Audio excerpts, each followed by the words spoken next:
Let me ask you a question.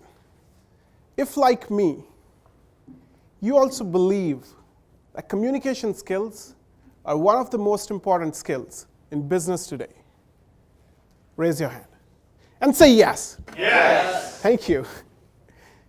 If you believe that you'd be more effective in your personal and professional life if you could take your communication skills to the next level. If you think you'd be more effective then, raise your hand again. And say for sure. For sure. Thank you.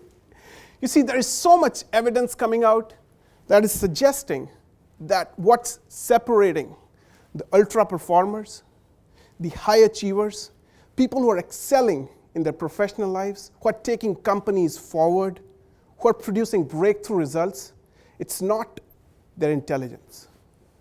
It's not their education.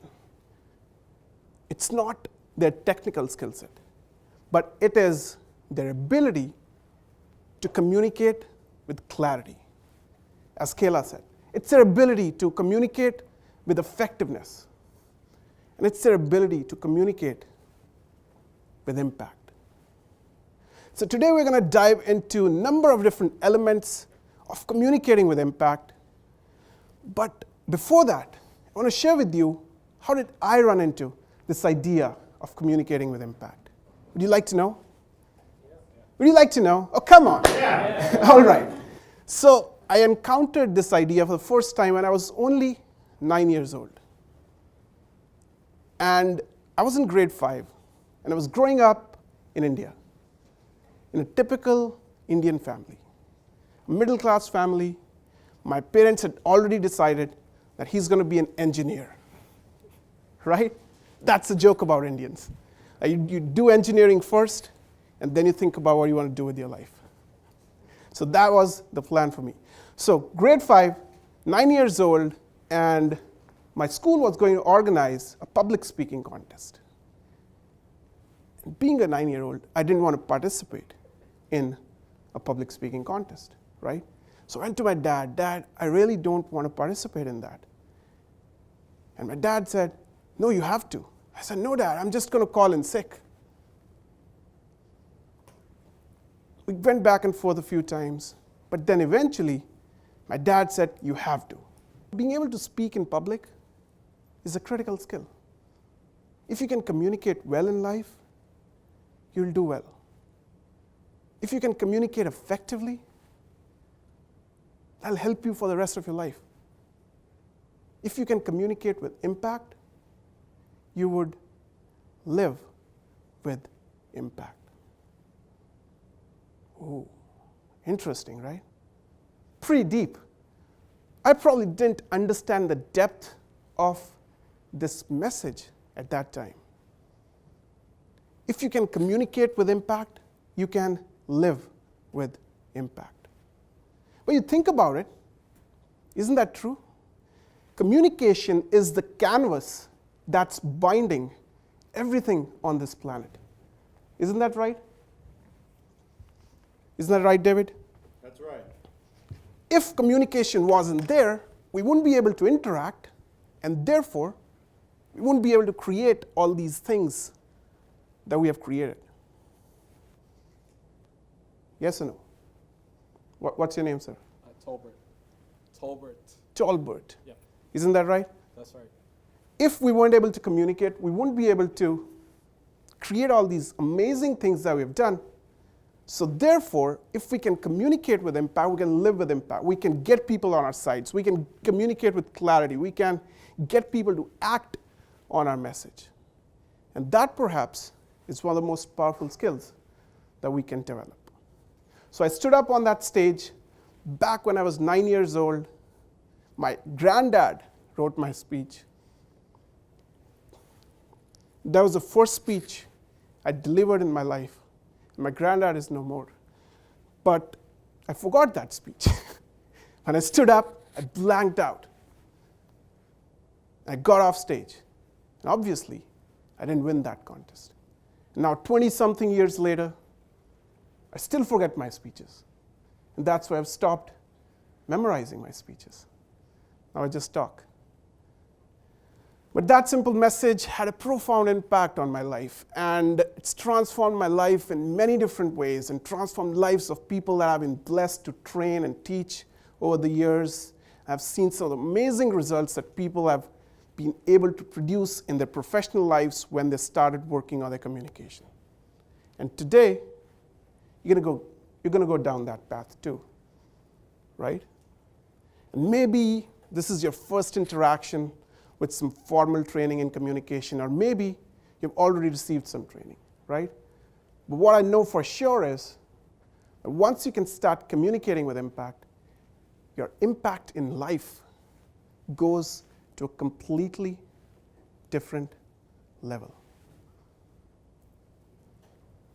So what we're going to do today is we're going to have a workshop. And what differentiates a workshop from a speech is that our goal is transformation. And finally, my invitation to you is to get uncomfortable, because that's when real learning happens. Think about a time when you grew professionally. That was perhaps a time when you challenged yourself, when you stepped outside of your comfort zone. Because if you stay where you are and you continue doing what you have always done, then you stay where you've always been. Therefore, get uncomfortable, step outside of your comfort zone, be open, be ready to explore, challenge your beliefs, challenge your opinions a little bit, and see what we can create together in these 2 hours. Are you ready to dive in? Yes. Are you ready to dive in? Come on, let's bring it up a little bit. Yes. All right, thank you. So what is transformation? Transformation is focused information plus conscious effort plus practice, right? So we're going to provide you with information, you're going to put in some effort, and we'll have practice. But for us to create focused information, one of those things that I want to do right now in 2 minutes is, I want to ask you, what is it that would make this program a success for you? Now obviously we have a plan, but we also have some flexibility on that plan. So we can improvise. Because I want to make sure that everybody who's here gets exactly what they need. And that's what focused information means. Right? So I want to write down at least 3 to 5 expectations that you might have for this program. So what would make this a success for you? Let's start with you, Talbot, because I know your name. Yeah. Basically, tips on how to improve communication. Okay. Well, great. What else? Something more specific, because obviously you'll get this, right? Improving what? Fluency in?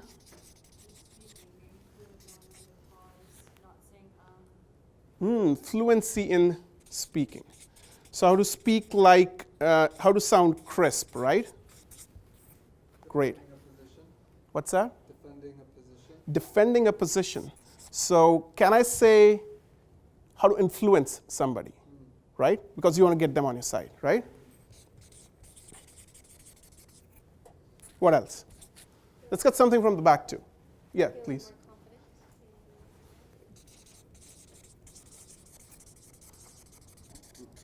Okay, what else? Yes, sir. Building trust. Building trust. Communication is getting your message across, and successful or effective communication is getting your message across in a way that it achieves its intended goal. Isn't that right? That's essentially what communication is, right? So that's what we're trying to achieve. And while we try to do that, brevity is strength and clarity is power. So every time we communicate for 4 reasons. And I'm going to start you off with 1, and let's see if we can come up with the other 3.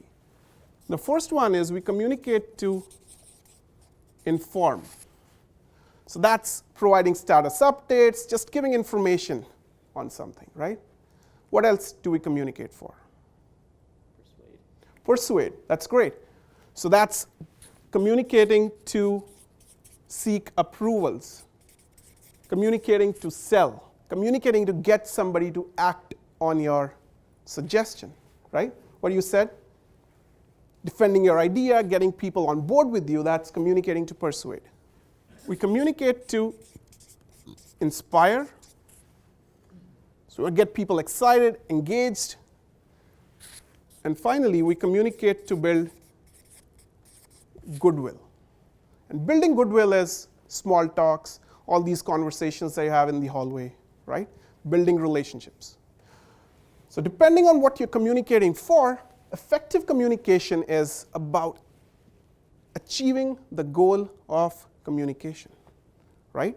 If it was to inform, making sure that people feel 100% informed about what you said. They're clear on it. If it is communicating to persuade, it is about getting people to act on your idea, right? If it is to communicate to inspire, it is to get people to get inspired. And if it is communicating to build goodwill, then obviously that is the easier one. But why is brevity so important these days? Brevity or conciseness is more important than it has ever been in the history of human race. Short attention span. Short attention span, right?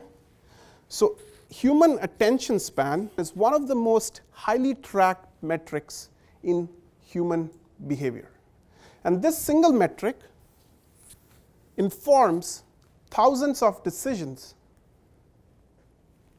in the world, in business, in marketing, in sales, ad creation.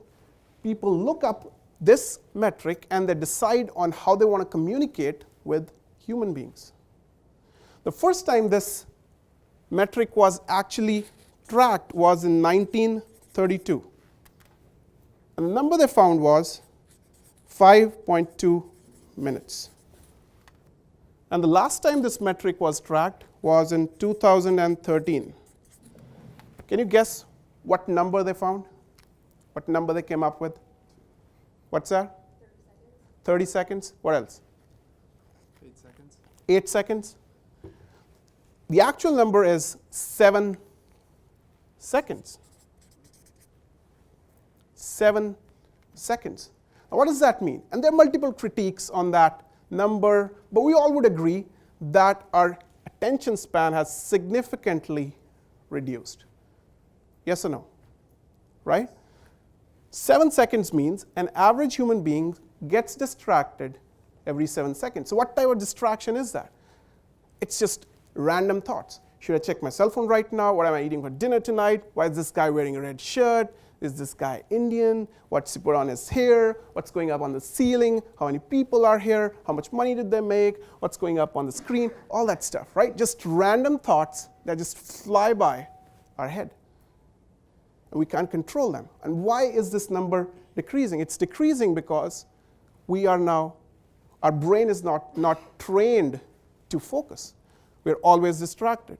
We always have emails popping up, text messages popping up. We have Facebook, we have WhatsApp, we have all these things. Then we have Donald Trump, right? All these things are going on, and that's reducing our attention span. So therefore, brevity is strength. The more concise we can be, more likely we are to get our message across. The longer it takes, the less likely we are to get our message across or to achieve the goal of our communication. So one of the primary mistakes that most communicators make in life is they think everybody thinks and acts the same way. They think everybody processes information the same way. And that is obviously far from the truth.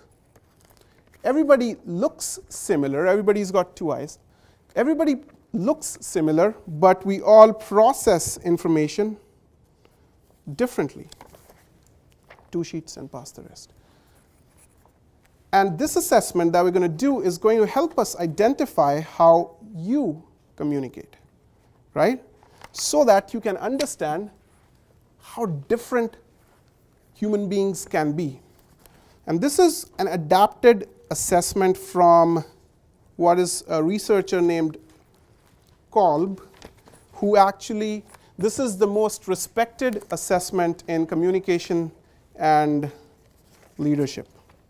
Answer these 9 questions, the one that say A, B, C, D, E, F, G, H, I. We're going to answer those 9 questions, and we're going to put a rank horizontally. So horizontally looking on column 1, 2, 3, 4, on every horizontal row, you would have 1, 2, 3, or 4.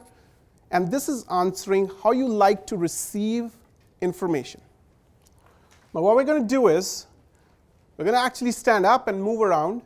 So we're going to assume that this room turns into that graph. So if you are quadrant 2 heavy, you go on that side. Quadrant 1 goes here. Quadrant 4 and 3 go on these sides. So I want you to look at the words that are describing your quadrant and see if you align with any of those words. Do you align with these words? Yeah? What about quadrant 2? Do you align with the words in your quadrant? More so than other quadrants? What about you? Quadrant, this is 3, right? So what has been found is these quadrants overlay very well with this, if you look at the screen. So quadrant 1 is the big picture thinkers. So these people are excited and fueled by creativity, with intuition. When things are too clear, when things are too well defined, when somebody asks you, what is the logic, what is the step-by-step process, that's not their style.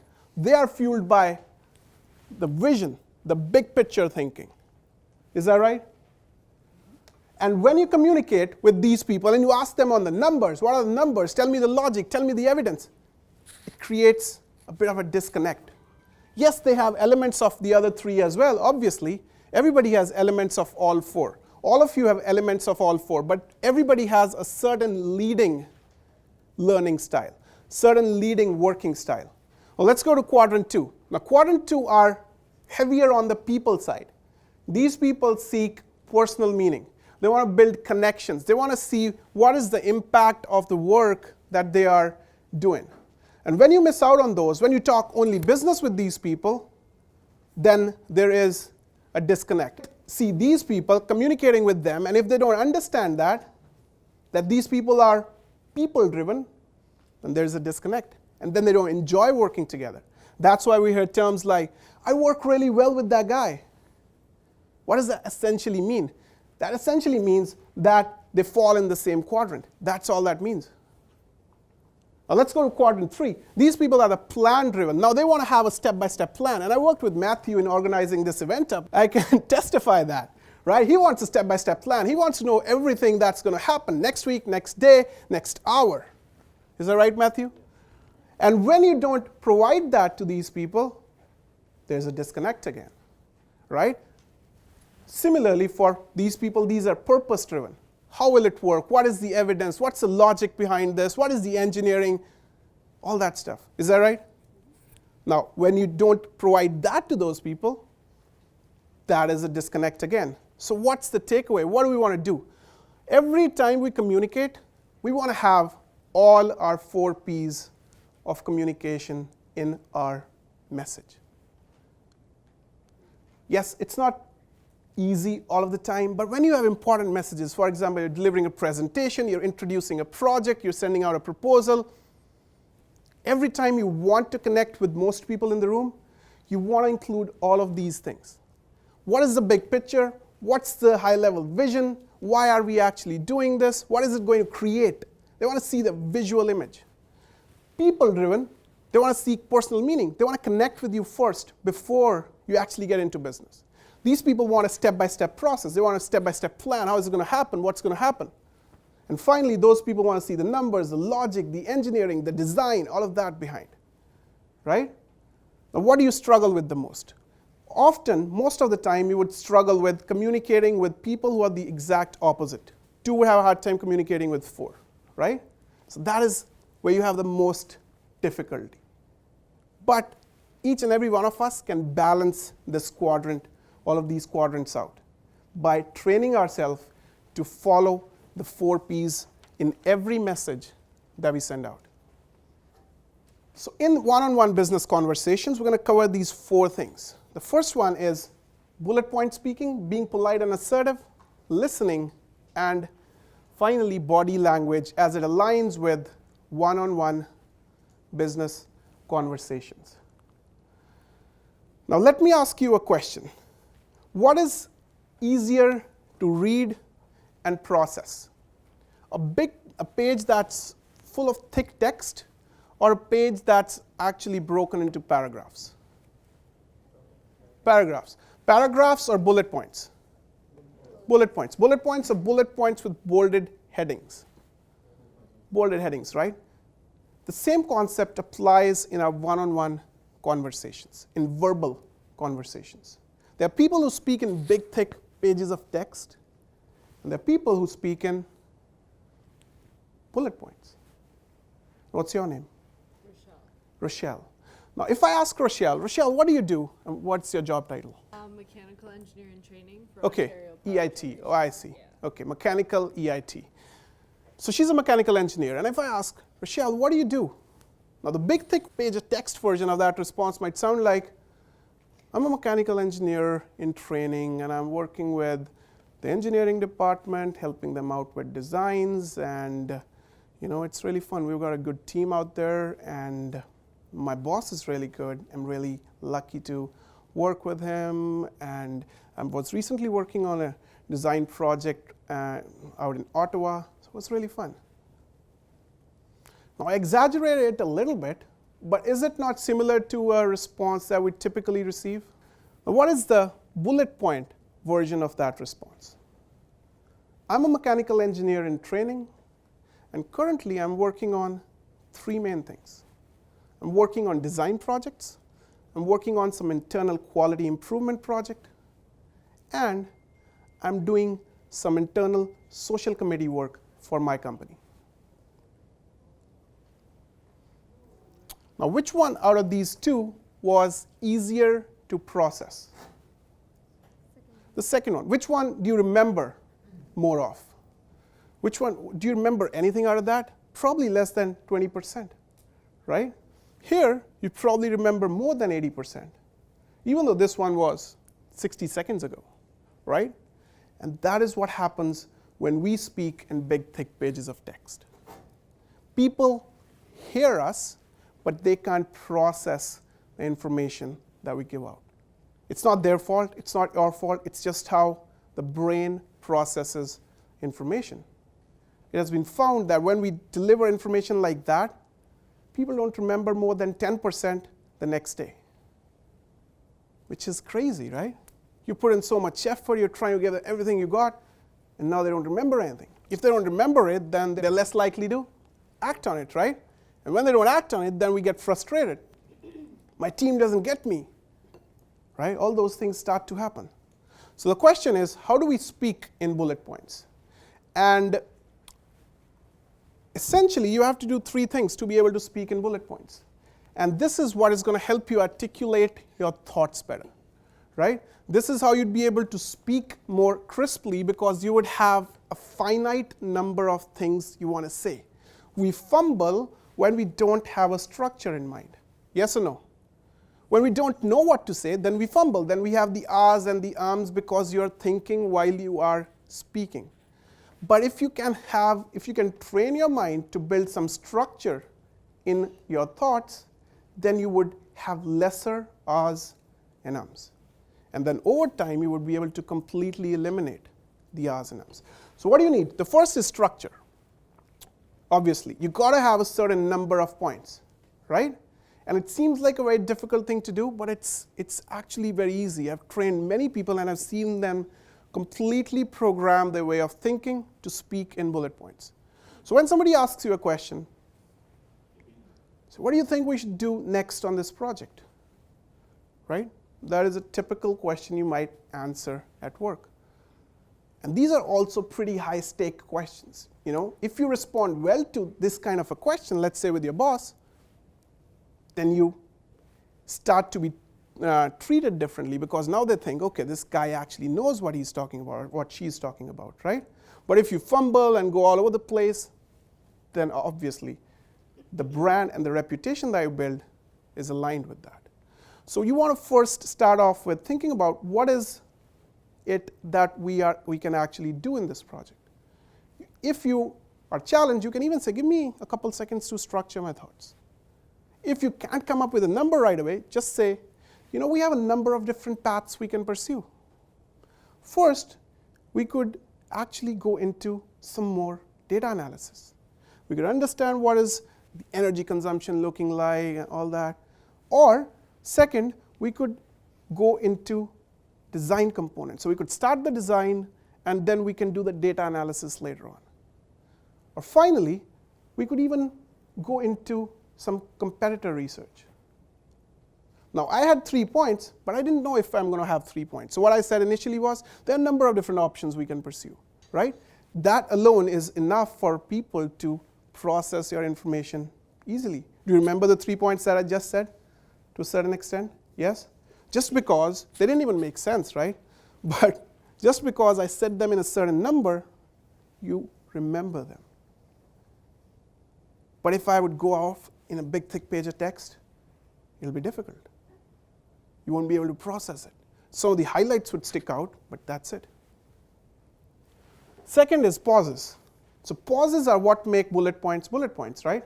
If you don't pause, then there are no bullet points. For example, we have a number of different options. Either we could go into data analysis and we could understand what's going on, or we could go into actually engineering design, Now it becomes a big, thick page of text. But when I pause, either we could go into data analysis and we could see what is going on. Or we could go into, now do you see that? Do you feel it? It feels different, and people love it. Why? It gives them time to process the information, because they're probably listening to it for the first time. Again, this is something you can train your mind to do. Nobody was born learned how to pause. We all learned and trained ourselves to pause effectively.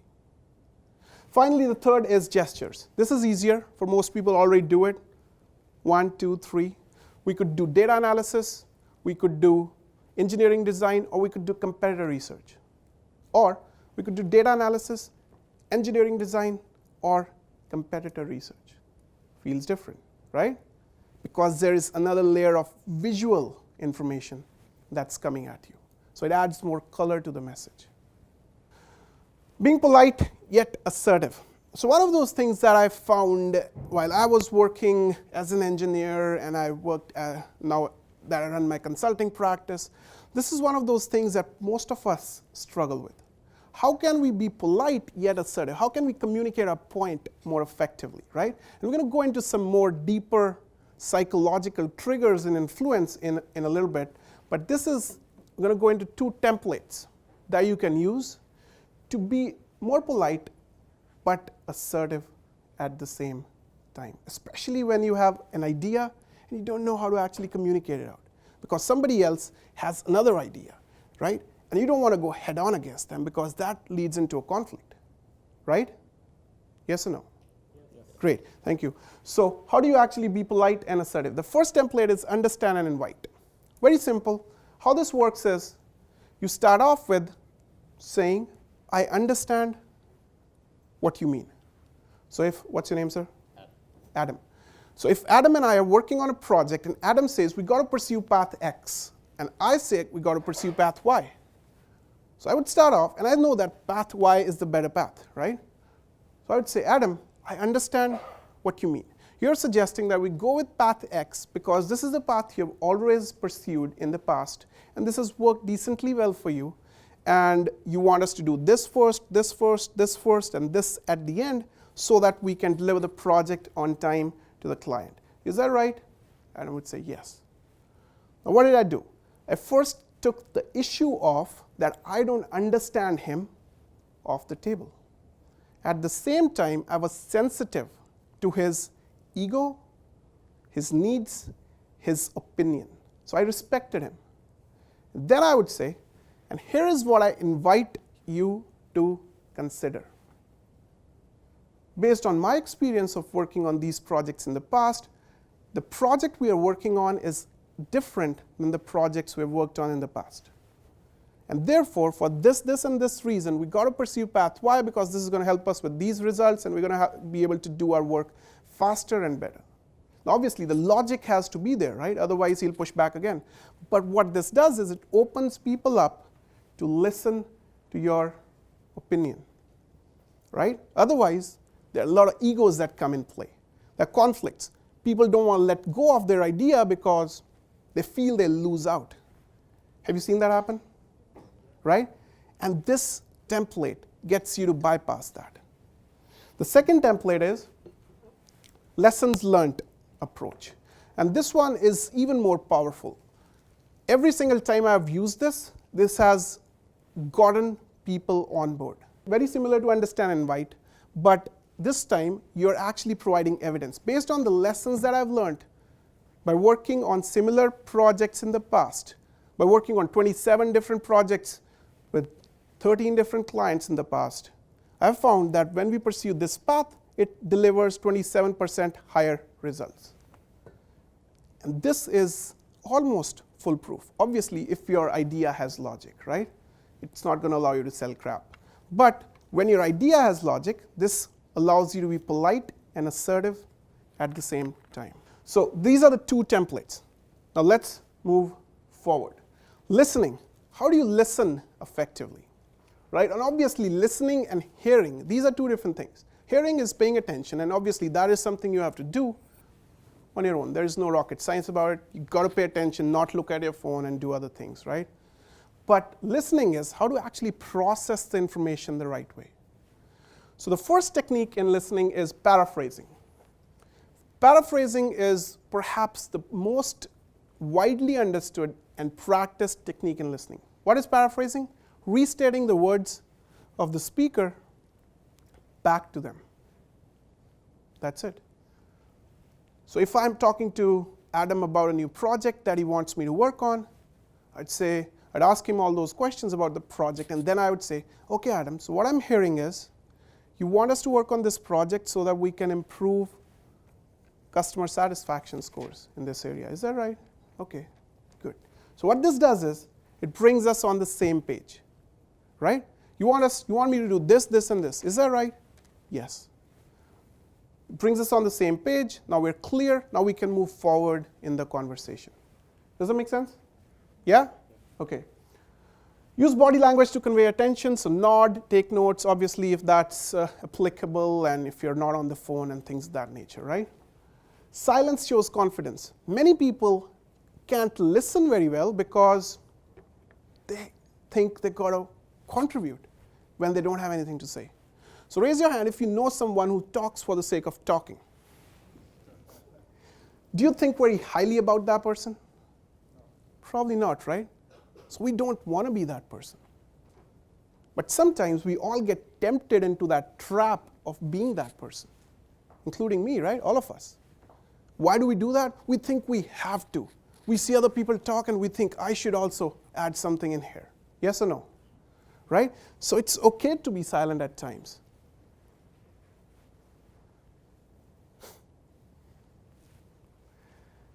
Be silent when you're unsure of what to say, don't have anything meaningful to say, people are not ready for your words, they're not asking you for your advice, don't offer free advice.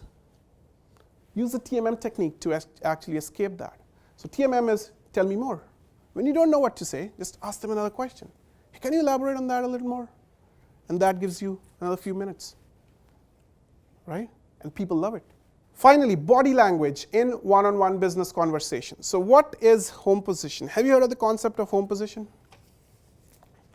So home position is the position that you go back to when you're not using your arms or your body to make any gestures.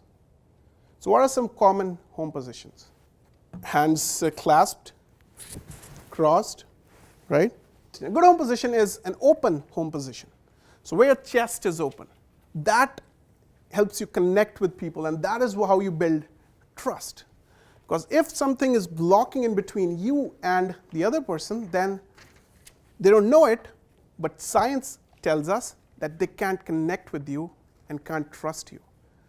Politicians and leaders that wear deep-cut jackets are trusted more by people, are more likely to get voted for. Doesn't make sense, but that's how our brain works, right?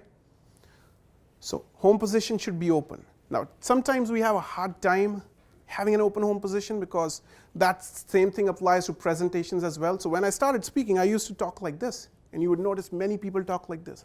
So when I started trying to keep my arms down, I felt like I was naked.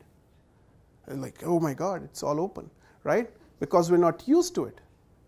So it's going to feel, maybe it might feel like that to you as well. But over time, you can get used to it, and then people can trust you more, they can connect with you more.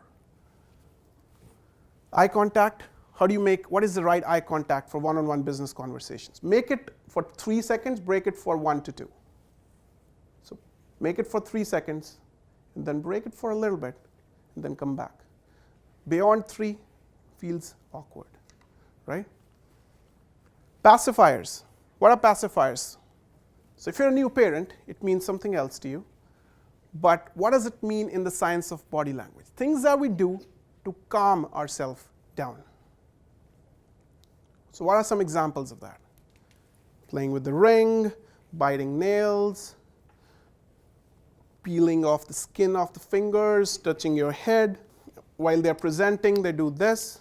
What is this? This is a pacifier. Some people play with the slide remote. I used to do this a lot, so now I know it, now I keep it down, right? So everybody has certain pacifiers that they engage in while they're talking. Some people bite the pen, like many different things.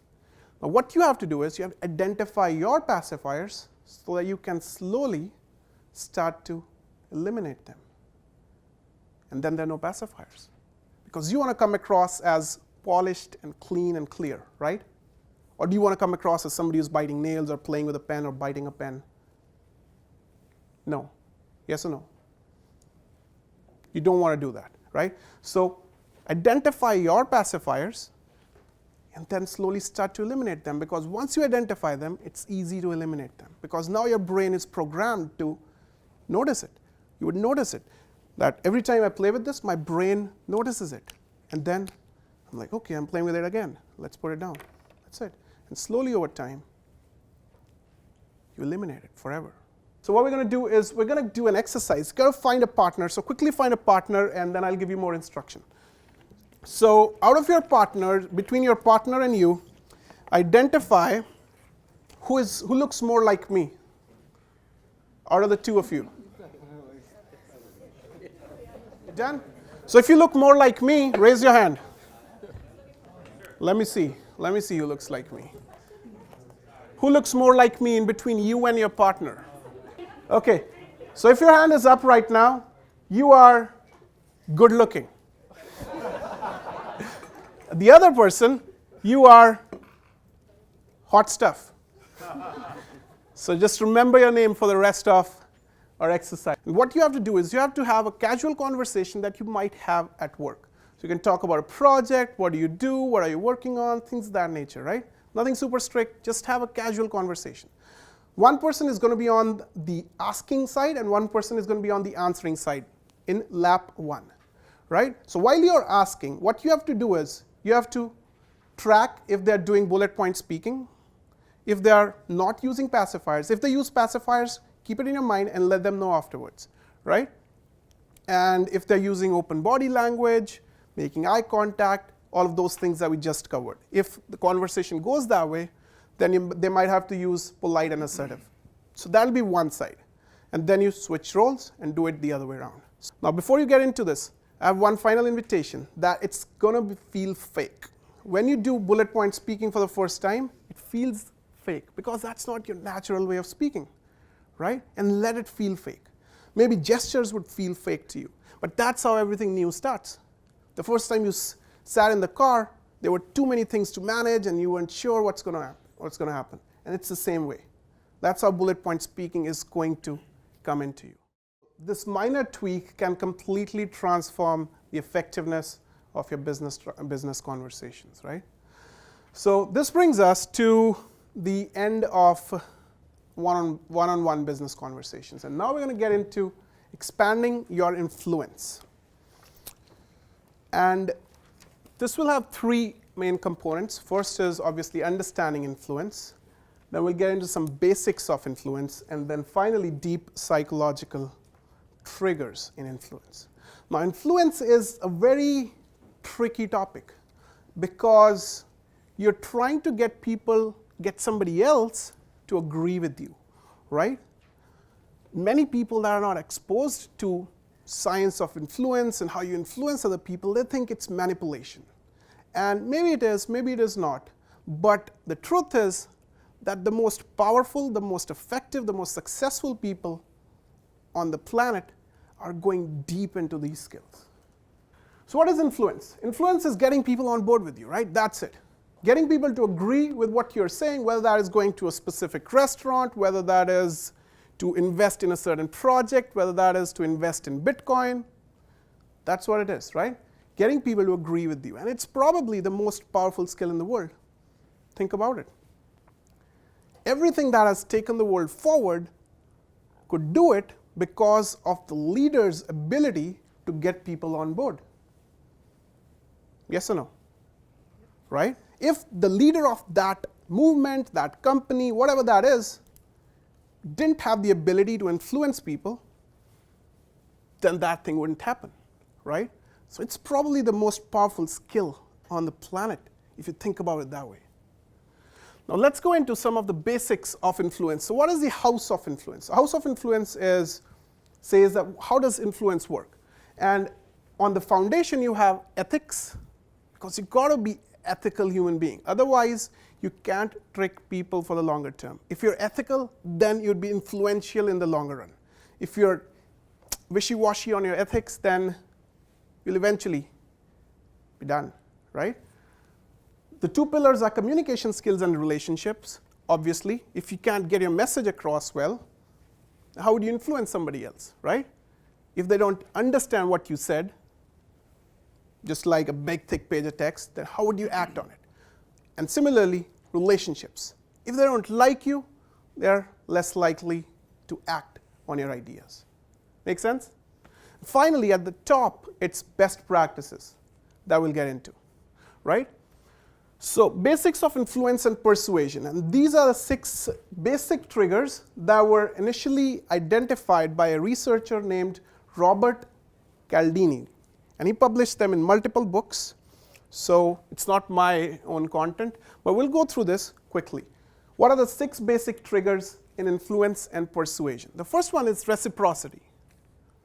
And this is essentially saying when you help somebody, they are highly likely to help you back, right? If you have agreed with somebody in the past, they're likely to agree with you, right? Reciprocity. Second is liking. If they like you, they're likely to agree with you. Third is scarcity. Now this one is slightly deeper than the first 2. Scarcity means we are more likely to do things, say yes to things, when there's less of them. When we think it's difficult for us to get those things.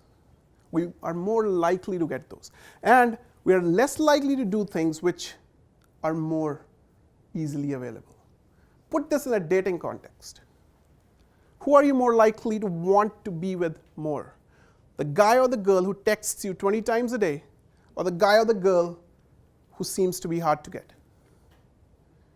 Just because they're hard to get makes you more likely to want to be with them. Yes or no? Right? These are laws. So there's a law of scarcity which has proven this, right? So it's not been made up. These are actually proven laws. And yes, they might work less or more on some people, but universally, they're accepted as laws. Authority. When you're perceived as an authority in a certain field, people agree with you. For example, if you're a doctor, if you have published certain books, and now if you say something, people would more likely to be agreeing with you and getting on board. Make sense? Consistency. People want to stay consistent with their promises. So if they have made a certain promise in the past, they would try to stick to that promise. For example, in the research that Robert did for this, they found that people would not show up for appointments in a medical clinic, right? So only when the people that were booking the appointments were asked that, are you sure you would show up? And they said, yes, I will. That increased the show up rates by 18%, just because they made a promise. Simple, right? Consensus, we're likely to do things which we see other people do, right? When you see a lineup in a store, we think it's a good store, right? So that influences our behavior. So a lot of these things you probably have heard of. You just put a label on it now, right? Reciprocity, liking. We already knew those things. Scarcity, authority, you can build those things. Scarcity is not being desperate in your suggestion. When you want somebody to do something, the more desperate you sound, the less likely they are to do it. That's what the law of scarcity says, right? Now let's get into some of the deep psychological triggers. Now these are deep, and you might not have heard of most of them in the past. You might have heard of some, but it's very likely that somebody would have heard of all of them. So people say yes. According to human psychology, people say yes for two reasons. Only two reasons can get anybody to say yes. So every time you have said yes to anything in the world, it's for one of two reasons. The first one is called, and don't stress too much on the word choice, it's coming from psychology, it sometimes sounds a little too mean. Greed. So we want more of something. For example, Adam, if you invest in this project, we can improve our revenues by 20%. That's trying to appeal to his greed. Rochelle, if you go back to school and pursue an MBA, you can make 30% more money, 40% more money. That's trying to appeal to her greed to get her to say yes to go back to school and get an MBA. Make sense? What do you think is the other one?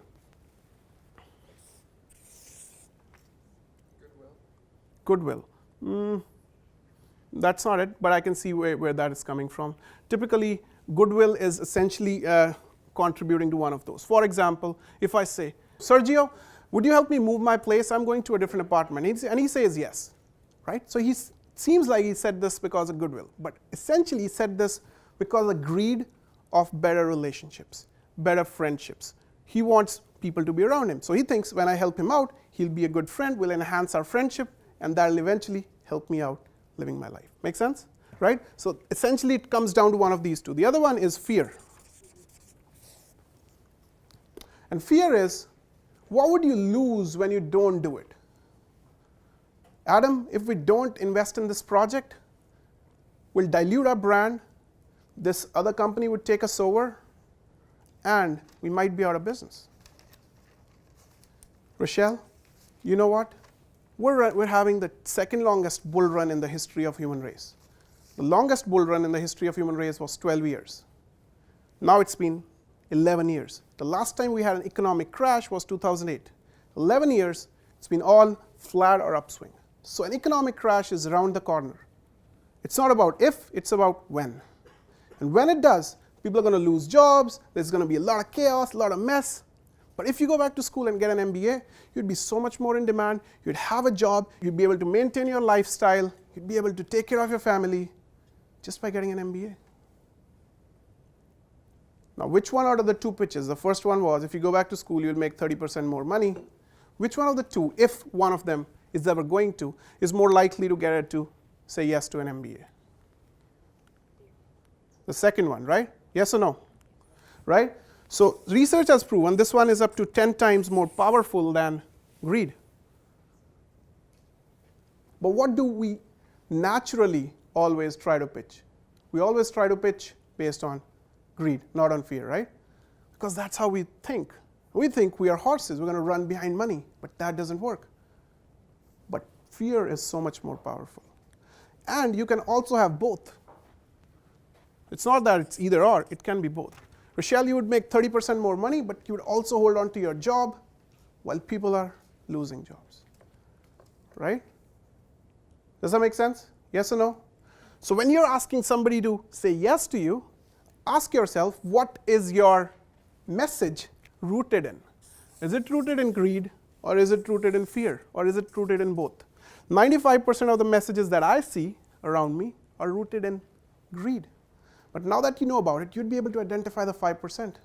Politicians use it very well. Some good companies use it very well. Good leaders use it very well because they know it. Sounds good? Clear? So next time you want to get somebody on board, instead of saying what they're going to get, tell them what are we going to lose if we don't do it.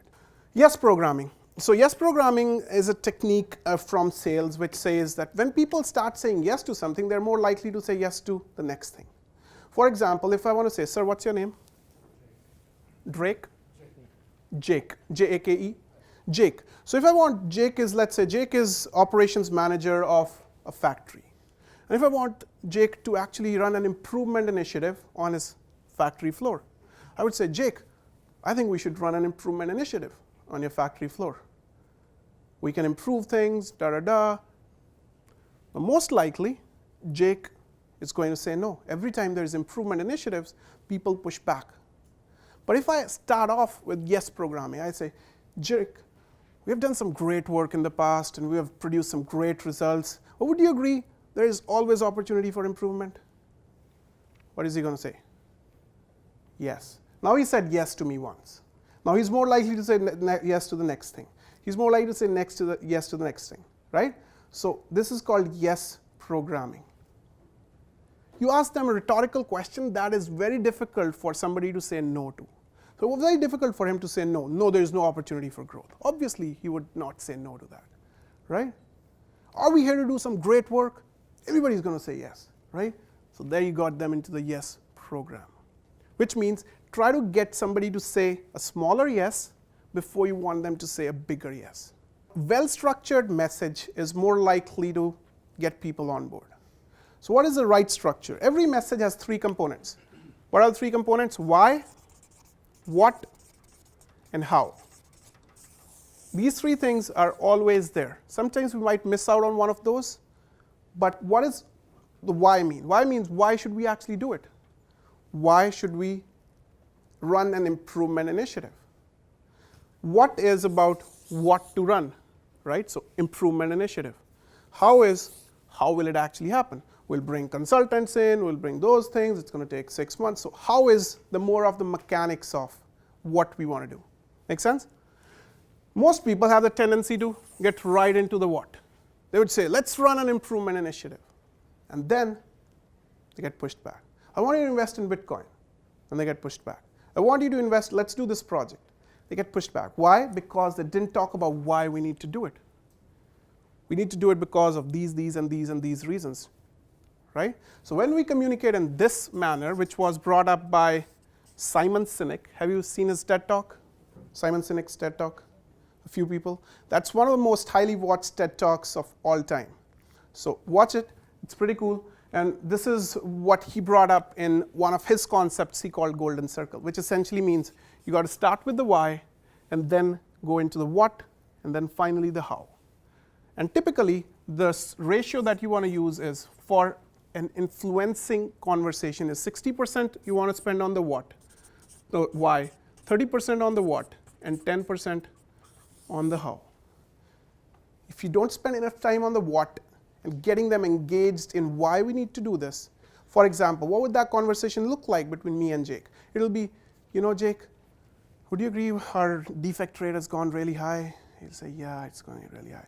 And we've been looking into some alternatives. So I'm just talking about the why, what's broken, what we need to improve, why are we actually doing it, right? So a lot of our conversation needs to spend time spent on the why, which makes sense, right?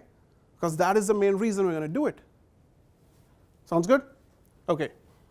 Subtle assumption of yes. This is very subtle, as it sounds like. Assuming the yes.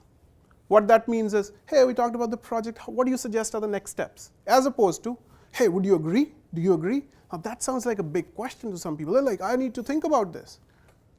Does that happen? Right? If you ask them for a clear-cut answer. So what you do is you just ask them, what are the next steps? What do you suggest we do next?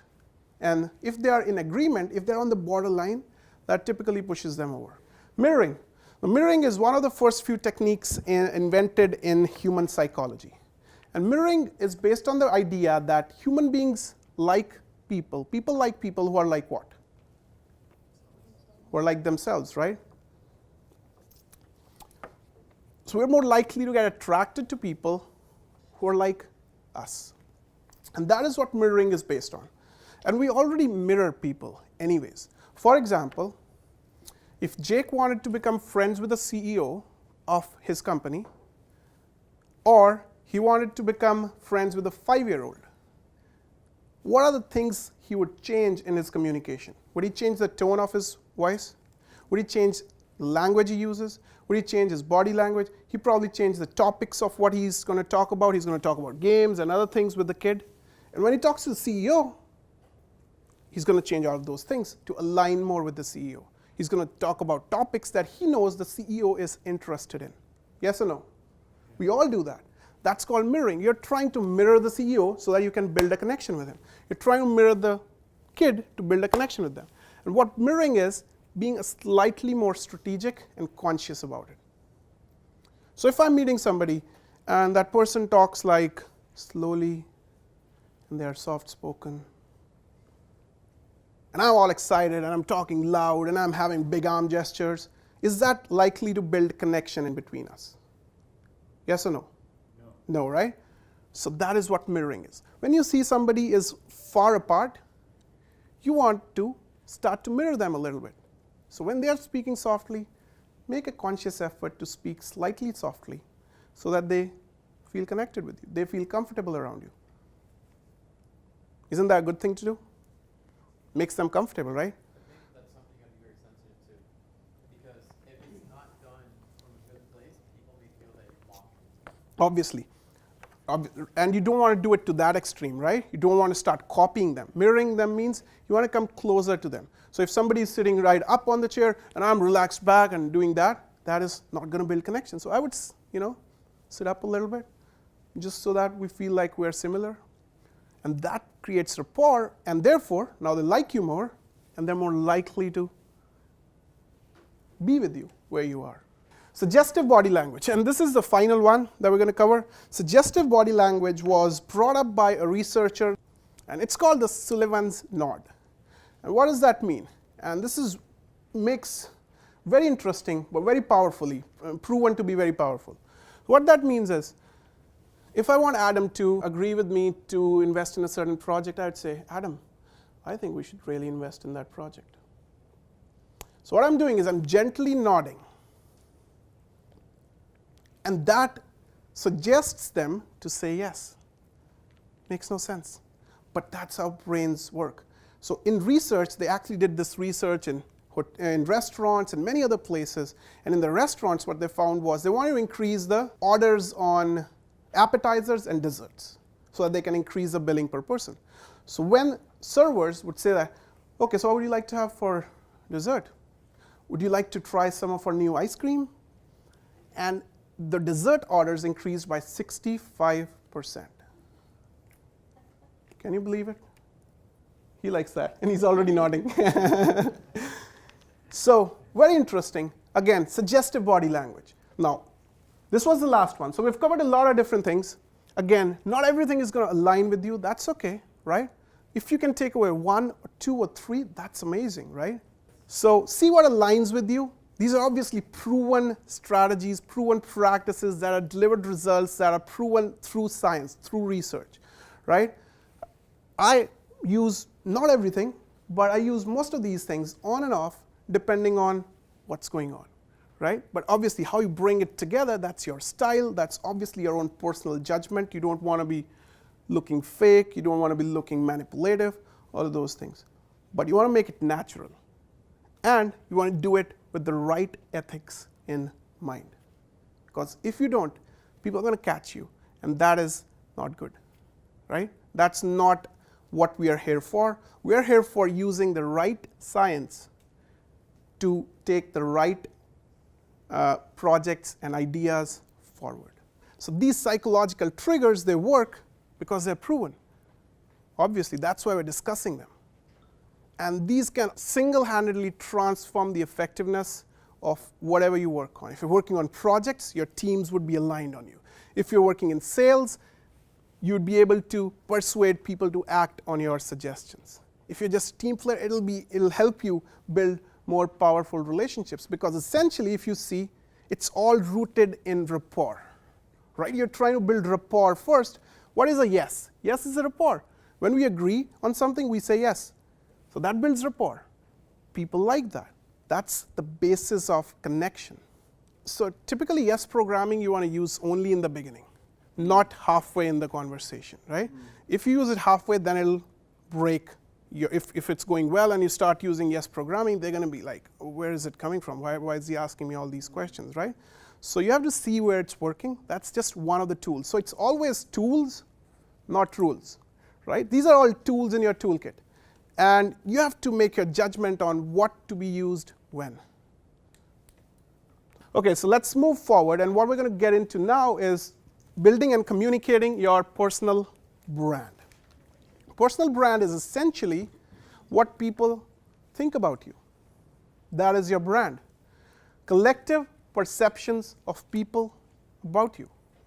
And we often think we don't have a brand, but essentially everybody has a brand. Whether or not you're strategic about it, you have a brand. What could be your brand? Highly professional, very passionate, never on time, great communicator, right? These are all some examples of brands. Now, we are all running a business. Every single person in this room is running a business. And what do you sell? You sell your time. You sell your time to an employer. You sell 2,000 hours per year. You're not employees. You're all what I call employeepreneurs. You're selling your time, and it's your decision on who you want to sell your time to. And the better reputation you have, the better brand you have, the more in demand you're going to be. Brand is to you, your brand is to you as location is to what? Is as location is to real estate, right? Without a brand and without a location, real estate is worthless, right? So let's get into what encapsulates a brand and how can we bring all of these things that we learned to essentially build a more powerful brand, because that's the goal, right? We don't want to learn communication for the sake of learning communication. We want to learn communication skills and impact and influence so that we can do better things. Yes or no? Communication is a skill that's going to help us accomplish something else, right? That's a strategy. That's just one of the tools we're going to use. So let's get into what are the components of your own personal brand, right? And while we get into that, I want you to understand that there are three components of a personal brand. And this is basically your professional image at work, professional selfie in work. What are the three components? The first one is your why. The second is your USP. And second and third can essentially overlap, which is your strengths. So keep this one page and pass the rest.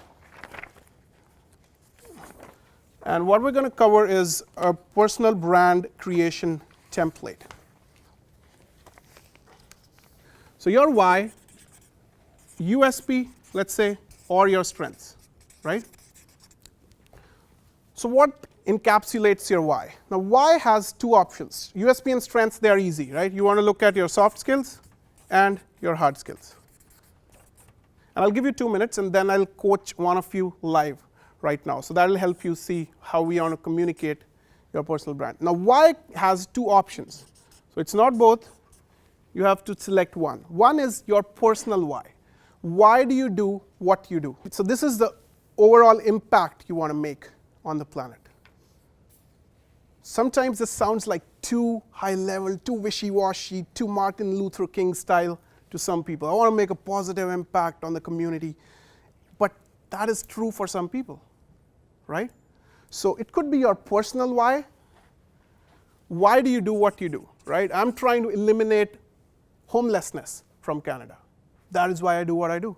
For example, for somebody, I'm trying to create beautiful design. So what is it that you do? So this could be your personal, or it could be your professional. And yes, there is an overlap in between the two. What is a professional why? Why should somebody hire you? So just like, what's your name, sir? Kevin.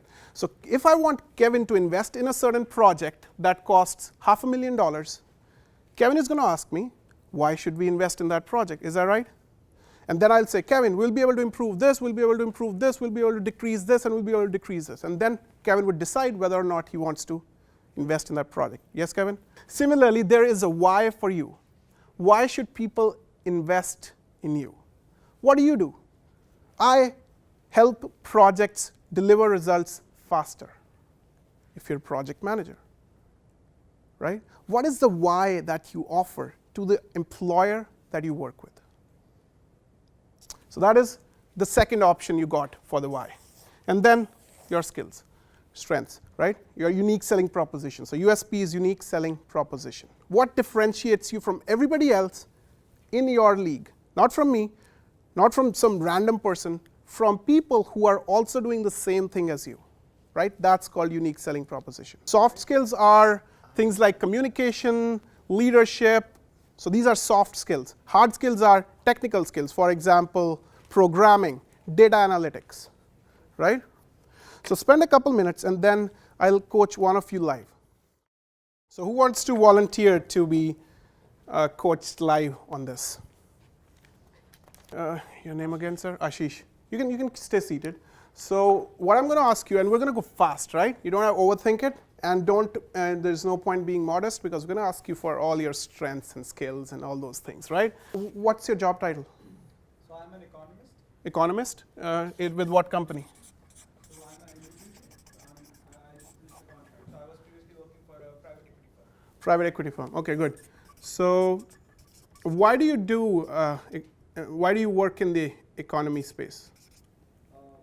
Because the learning curve never settles. Okay. Private equity. Okay. I always deal with different business models and learn about them. So challenges. What else? It makes me look at different models and define their feasibility. It helps me find techniques to help them grow. Okay. Why do you like that? Because I like to develop things. You want to develop things? So what do you develop for them? Business plan, exit plan for our company. Exit plan. Okay. What else? Growth in business, revenue. Okay. Find techniques for that. Okay. What else what are the other benefits that your employer can get when they hire you? Or what are some of the results that you've produced for your Probably current a employer? clarity of view on how, like a clarity of view of the company or the economy or the industry as a whole, so that they can make a informed decision. Okay. So better decisions. Okay. What else? What are the other results that you produced? Did you improve something, decrease something? I made strategies to improve the revenue streams. Okay. Did they improve? They're yet to come. Okay.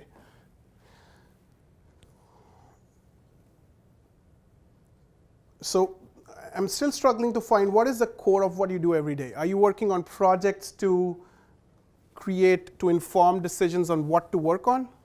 So I work on different business models, Mhm. understand their resource dependency, the stress tests.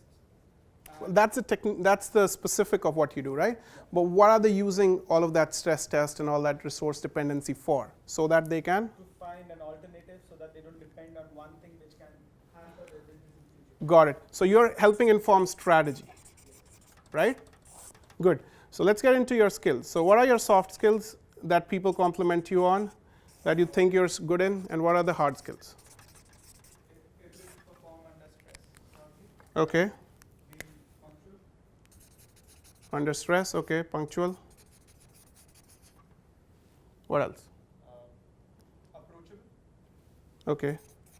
Anything around communication, leadership, conflict management? Conflict resolution. What about the hard skills? Hard skills in the sense of degrees and diplomas. No, not degrees and diplomas. Like, what are the specific technical skills? For example, analytics, economic analysis. Economic analysis, financial analysis, auditing. Okay. Auditing. Anything else? That's it. Business That's it. management, business acumen. Okay, good. So this is what you want to do first. And how long did it take? 5 minutes, right? Or 3-4 minutes. So you want to first create your inventory. Why do you do what you do? What are the benefits that your employer can receive by hiring you? What are your strengths, right? And it's always a work in process. It's never a static brand message. So what this helps you create is, and we're going to create it for him, this helps you create is what we call your brand message. And this is a message you want to communicate out on an ongoing basis so that people start to think about you and feel about you differently. So how would an average economist introduce himself? So they're going through the hallway and they meet somebody and they're like, oh, so what do you do? What are you working on? They're like, oh, I'm working on this team as an economist, and I'm working on 2 projects. Oh, okay, you're an economist. How did you end up here? I went to school in this university, and then I got this job, and I've been here for 6 years. Is this not a typical conversation that you might have? Now, what is that? How does that person think about you? Like a regular dude, right? You're an average guy, average economist, and that doesn't differentiate you from anybody else. So what is a personal branding informed way of communicating your value, what you do, so that you can over time build your powerful personal brand, which then eventually opens up the right opportunities, gets people to think about you, helps you build credibility and authority in the marketplace. So what is the other way of communicating it? It's aligned with the brand message template. Somebody asks, Ashish, what do you do for work? And Ashish says, I'm an economist in this private equity firm, but the core of everything that I've done in my business so far is to help businesses build the right strategy so that they can reduce their dependency on certain resources and make the right decisions which would eventually help grow the business. If this is what Ashish says now, that person goes, oh, that sounds pretty cool, but how did you end up here? How did you do it? He says, yeah, I've went to school, but essentially it's because of my robust understanding of economic analysis, financial analysis, and auditing. And I have a lot of training in conflict management and working under stress that has allowed me to produce some powerful results for people that I've worked with.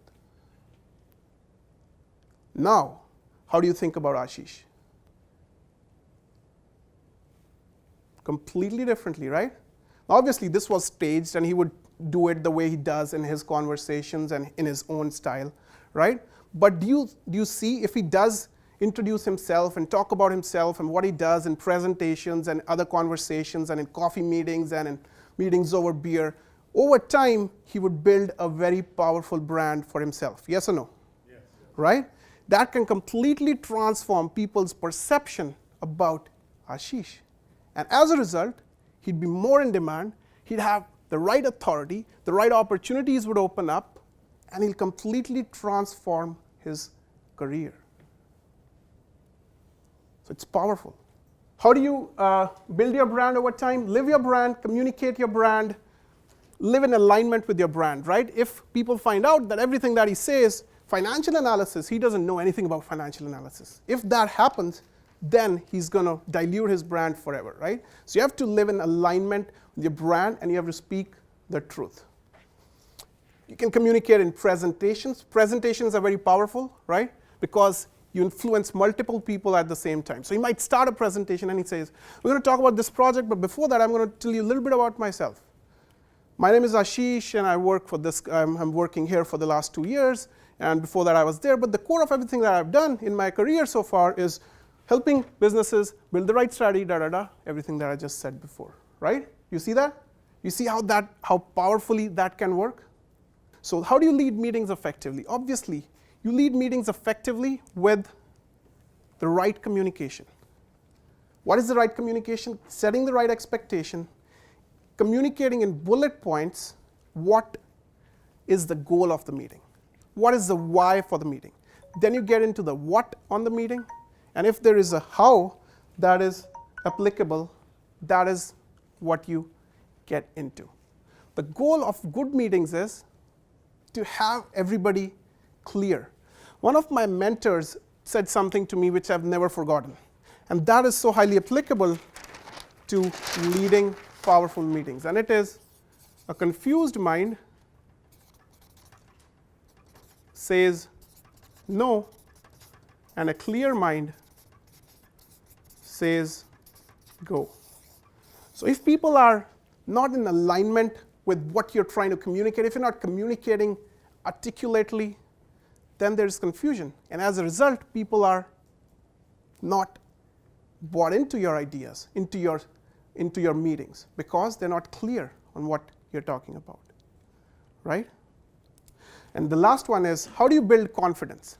So building confidence is obviously a huge field of study, right? But one of the researchers has found, now always human beings were programmed to think that confidence works a certain way. When you're feeling good, you act confidently. For example, if you won a soccer match, you're going to have your body show up differently. You're going to feel confident for the rest of the day, maybe for the rest of the week, maybe for the rest of the month, right? Yes or no? But what research has found is that the opposite is also true. When you use your body a certain way, you improve your confidence.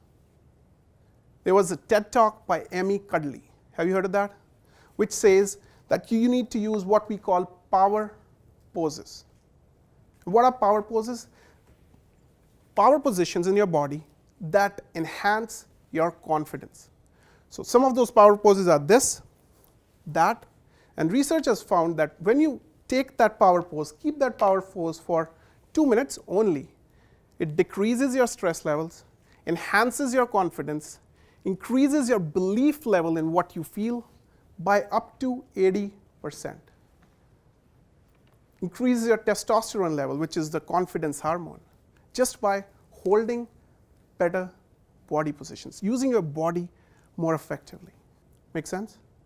So when you're walking into a critical situation, in a tough meeting, take the time to enhance your confidence, because that's how you would be able to think effectively, communicate well, and build powerful relationships.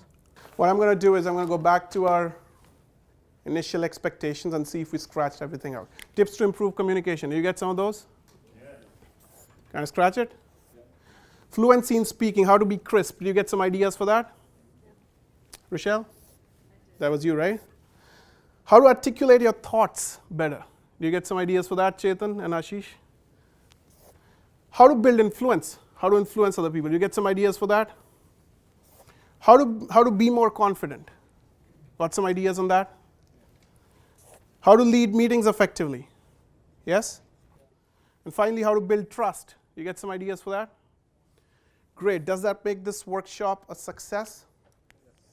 To wrap this workshop up, in the last 3 minutes, what I'm going to share with you is one of my favorite lessons that I received from my grandmom. To share this lesson with you, I need to take you back to a time in my life. And this was the time when I moved to Vancouver and to Canada for the first time. And Vancouver welcomed me with rain. So here I was in this beautiful city of 600,000 people without a single friend. I didn't know anybody in Vancouver. Not only in Vancouver, I didn't know anybody in this entire country.